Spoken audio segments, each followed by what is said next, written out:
Okay, today we're going to talk about something called visual literacy. And here are a series of definitions that describe what visual literacy means. But I'm going to go with this first one right here because it's the most straightforward. It says visual literacy is the ability to interpret, negotiate, and make meaning from information presented in the form of an image, extending the meaning of literacy, which commonly signifies interpretation of a written or printed text.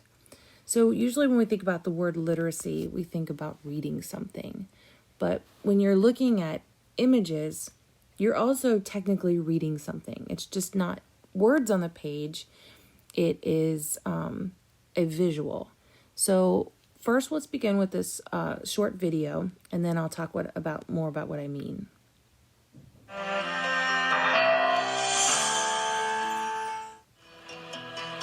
Migration tended to go to the west. They came from Nebraska. They came from South and North Dakota. They came from New Mexico. They came from Texas.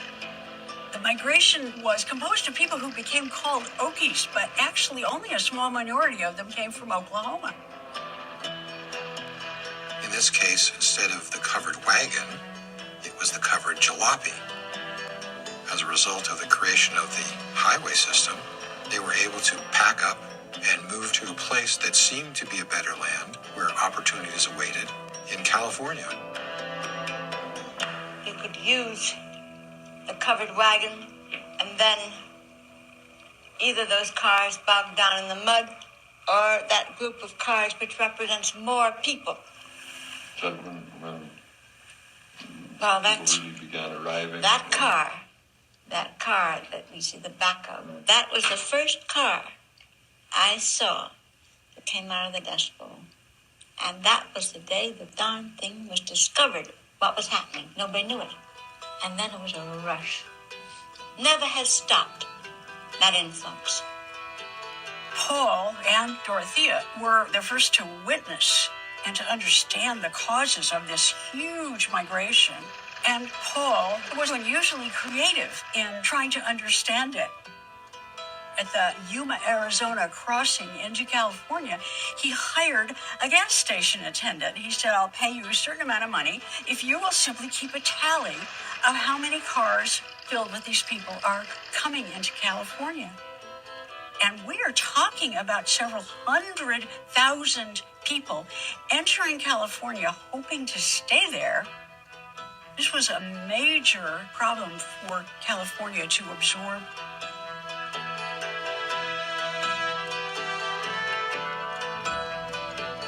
Lang and Taylor were in the middle of this influx, putting a face on westward migration. Who were these folks and where did they come from? Well, they were basically white Americans, hardworking, family folks. They weren't coming to feed off the state. They were coming to work and find a home. They hoped to reestablish themselves as family farmers.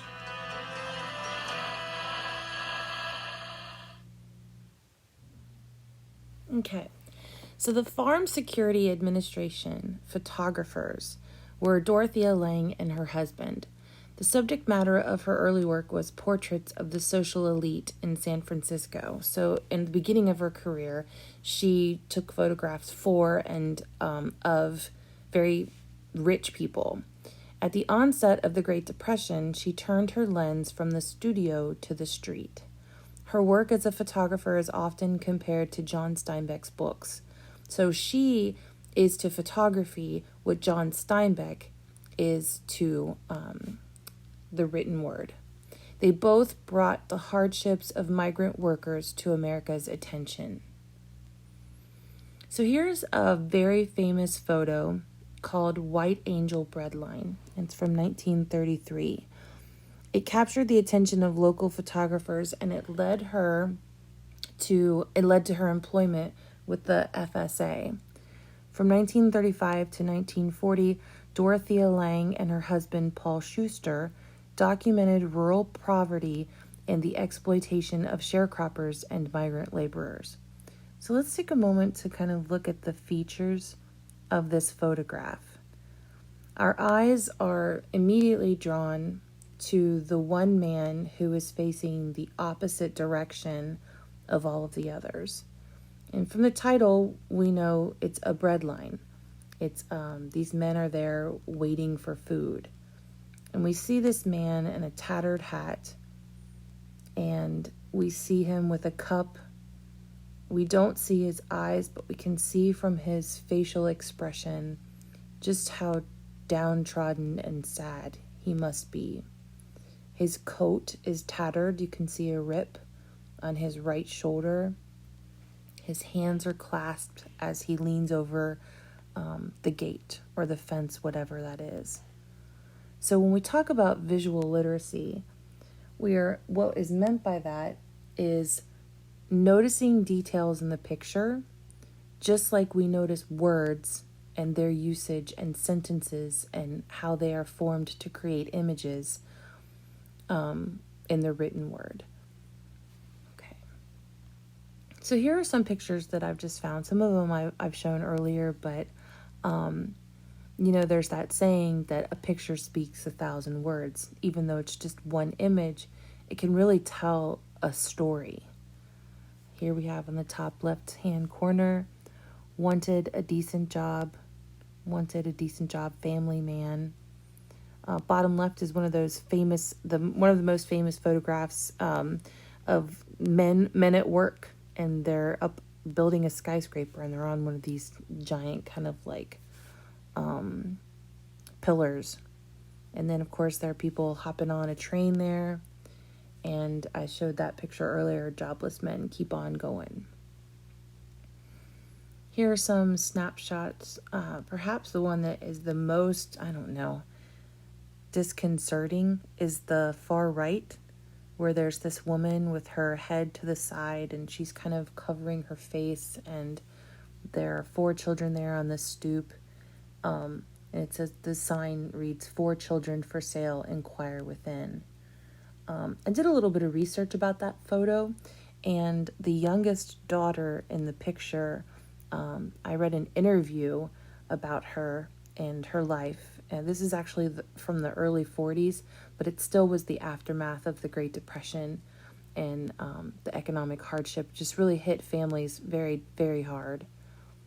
That far left photo is showing just how everyone, they picked up the contents of their home, anything that would fit on their trucks, and they would just drive westward in the hopes of building a life there. Here are some pictures that just show individuals. And again, if you're looking at details in these photos, you can really see a lot from the looks on their faces.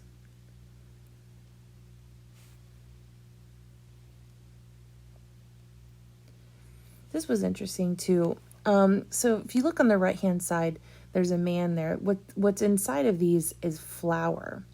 And companies that sold flour noticed that women across the U.S. were actually using flour sacks as material to make dresses. And so initially they were very plain. They just were these burlap sacks. And so as kind of a role that they felt they could play in making things a bit better is they started making their flour sacks pretty. They had these kind of floral patterns, and you can see in the bottom center, those are some actual pieces of material that had flour in them that were sacks like that on the right, and they had instructions for how to kind of get the flour out of it, wash it out, and then what to do to make a dress. And so that's how people clothed themselves. The mothers of the household were often seamstresses, and they would sew their children's clothing. So this picture is by Dorothea Lange, and if you take a close look, you can really see, especially on what is in the foreground here, of this daughter who is just looking almost like straight through the lens. These makeshift kind of tents. Okay.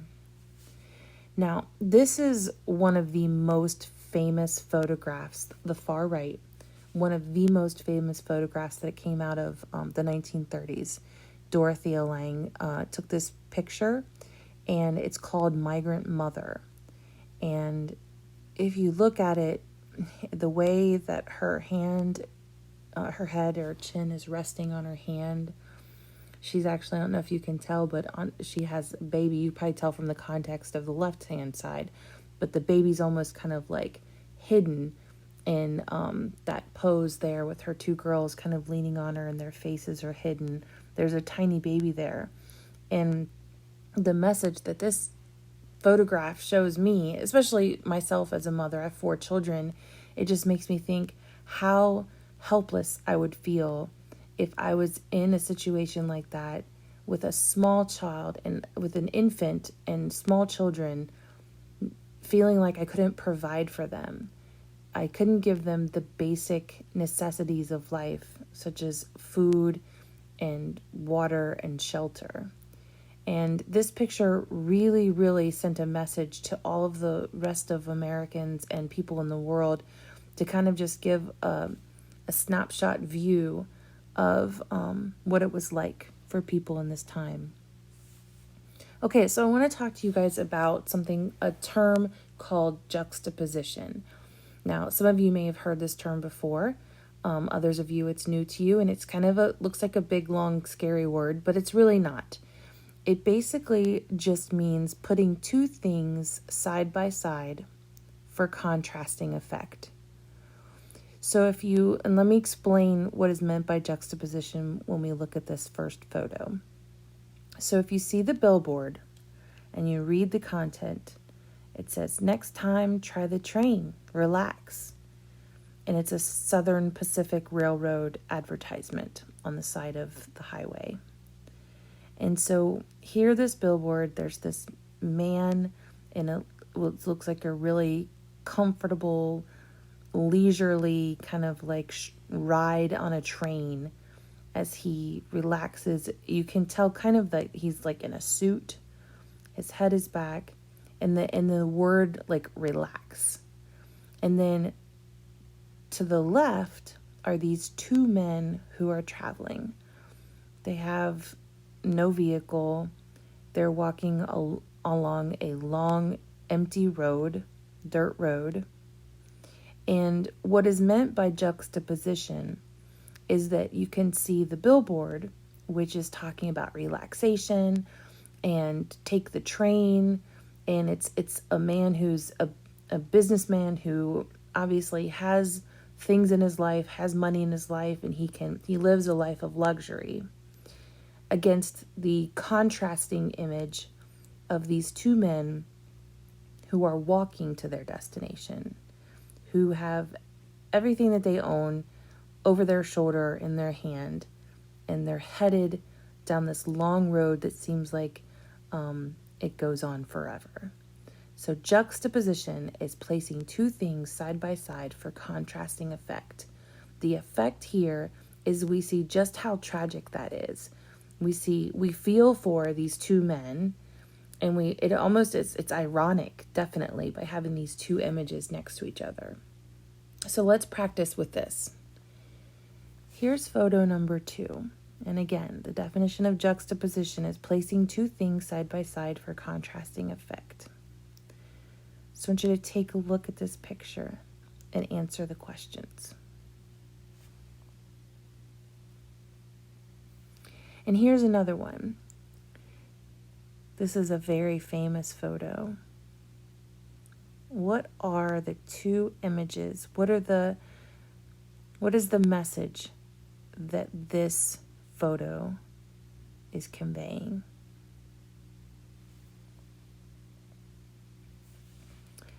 Okay, so this is a quote written by John Steinbeck.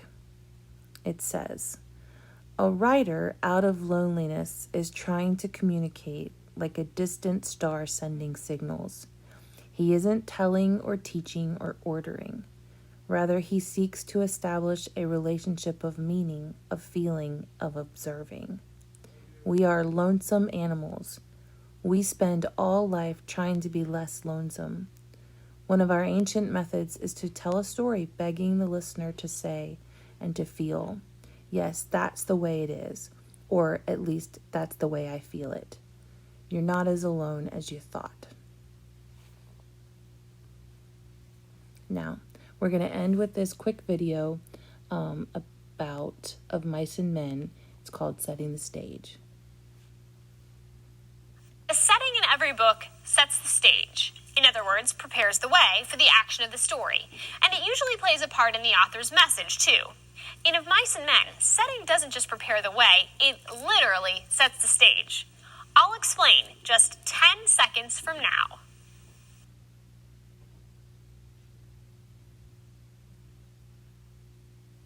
Take a look at the beginning of each chapter. How does it start? With a description of the setting. Here's what we see, literally see, because Steinbeck describes it in such tangible detail. The river, the bunkhouse in daylight, the bunkhouse at night, the harness room, the barn, and the river again. So why am I spending 60 seconds pointing this out? Because Steinbeck was doing something unusual with Of Mice and Men. He called it an experimental novel, which was his way of saying that he sort of wanted it to be a play. Can you see where I'm going with this? Think about a play. Scenes open with scene changes. You see the setting on stage before any of the characters show up and start spouting their lines. It's the same in Of Mice and Men. First the stage is set, and the characters appear.